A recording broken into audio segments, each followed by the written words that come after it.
Ash, another business-like win for you today. How did you feel on the court? Yeah, I felt good. I felt like I wanted to try and use my experience a little bit today and get off to a quick start. And I felt like I was able to do that. I served well. I was able to find plenty of forehands and control the match quite well. So I was pleased with that one. Okay, we've got questions in the room. Please raise your hand.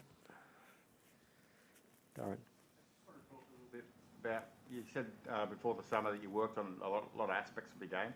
How much specifically did you work on your serve? Because it's just been phenomenal when you got your first serve in. Is that something that you've always talked about, not just being a starting point to a rally, but something you've really focused on? Have you gone to another level? Have you done anything technical at all? No, not really. Just continually trying to try and make it a weapon. I'm not the biggest girl out there, but I know that I've got a sound technique, and I know that if I can get my rhythm right and use it effectively, it can be a weapon. And I think Tyes and I put a lot of emphasis on my serve. I always have as a kid. I was always serving baskets and baskets of serves to try and create that weapon and try and create a really sound shot. And I think that I've just been able to find some good rhythm, and a big part of that is protecting my second serve when I need to as well. And I felt I've done a pretty good job of that over the last half dozen matches or so. Baskets, what sort of volume? Can you give us any sort of number? Everyone's a little bit different. I think obviously when you're a young kid, you can't just be hitting hundreds of serve. But for me, it was always a standard end to our session, 15, 20 minutes working on serves. Not always hitting hundreds, but chatting about it, trying to understand how to hit different serves, and trying to understand how to make it a weapon. It's always been a massive focus for me. So people look at pace, people can get carried away with how fast someone can thump a serve, but there are clearly far more important attributes to serving in terms of, well, are there more important attributes to serving? Like what do you think is the most critical element of it? Yeah, well, I think for me it's serving to set up the next shot that I want. It's not always trying to hit it as hard as I can. Rarely am I really redlining and trying to hit a serve as hard as I can. It's more about the placement and thinking about what kind of return I'm going to get to then try and set up the rest of the point. So as much as it's the one shot in tennis that you have full control over, and that's how you get to start the point. So it's more about trying to start it on my terms as regularly as I can. Okay, Craig. I know you've had these sort of introductions walking on court 50,000 times.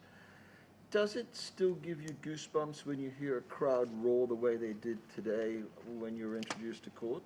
Yeah, it was incredible. To be honest, it was a lot. The crowd was a lot bigger than I thought I saw. I mean, I'd watched a little bit of the match before, just keeping an eye on the score, and it was an awesome surprise to go out there and hear so many Aussies. It was an incredible atmosphere, and it was just a lot of fun out there today. Ash, how did it feel today for you being out there and in what I believe was the Australian Open's First Nations People's Day? How did that feel for you? Yeah, it was really cool. It was nice for me to be a part of it in a way that I feel most comfortable, I suppose. That's out in the tennis court is how I express myself as an athlete. It's how I'm able to express myself as a person as well. And on a day that we're bringing culture together and we're bringing people together, it was really nice for me to go out and enjoy that. Just met a few of the kids that have come down from Alice Springs and all around Australia, which is amazing for them to come and experience the Australian Open on a really special day for our culture and our heritage. And I think the site looks great. The artwork, all of the experiences that you can do today on site look amazing. So it was nice for me to be able to play a small role in that, in playing my role and doing what I do and what I love. So I was really fortunate to be able to play today. As you mentioned just before, that there's no place like home to you. It has been mentioned online about the ruby slippers, as it were, the red sneakers that you're I hadn't seen that. Playing right. here. Is that? I know you've gone with the Disney theme before. Are people perhaps reading a little bit too much into that, or is there a little theme that we maybe don't know about? Geez, clutching at straws, aren't you guys? No, I mean, red shoes go faster, right? That's the whole thing behind it. But no, I was excited. I love the outfit that I'm in Fila this year, and the red shoes are cool. Not often am I one to wear bright shoes, but no, they're pretty cool this year. Yep, Darren. What sort of challenge does Camilla pose next match? Some very different challenges to what I've had the last couple of matches. I think she's got the ability to hold baseline, to control the centre of the court and be super aggressive off her serve and first shot, particularly off her return. So it's going to be a match where I'm going to have to serve well. I'm going to have to bring in variety, make sure I can cover the court and neutralise as best that I can, because she's got the ability to hit you off the court without even realise that it's kind of happening. So I think it's going to be another match with some fresh challenges, but having played her before, she kind of knows my game, I kind of know hers, and it's about going out there and trying to do it as good as I can. That last match in, I think it was 2018, when you actually...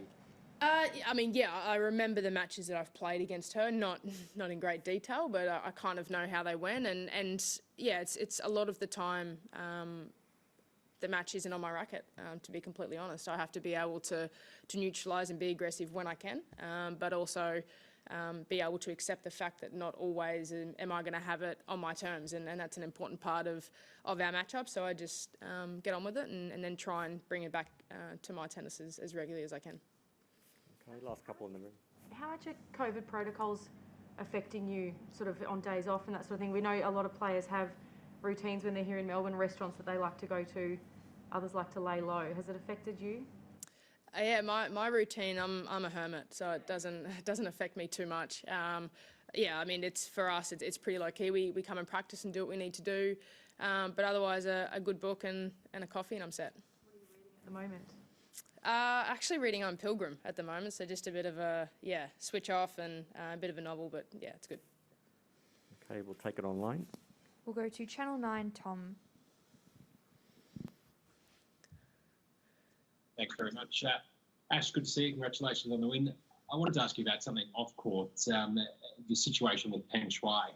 Wondering how concerned you are about the situation there, and also how important you think it is for the tennis community to keep putting pressure on China to prove that she is indeed safe and well. Yeah, I think the tennis community has come together, and obviously we're all looking out for her safety. We all hope that she's well. We hope that she's doing okay, and hopefully it's not too long until we see her back out here. Are you concerned that there is something sinister at play here? I've got no idea. I can't, without the information, I can't answer that question.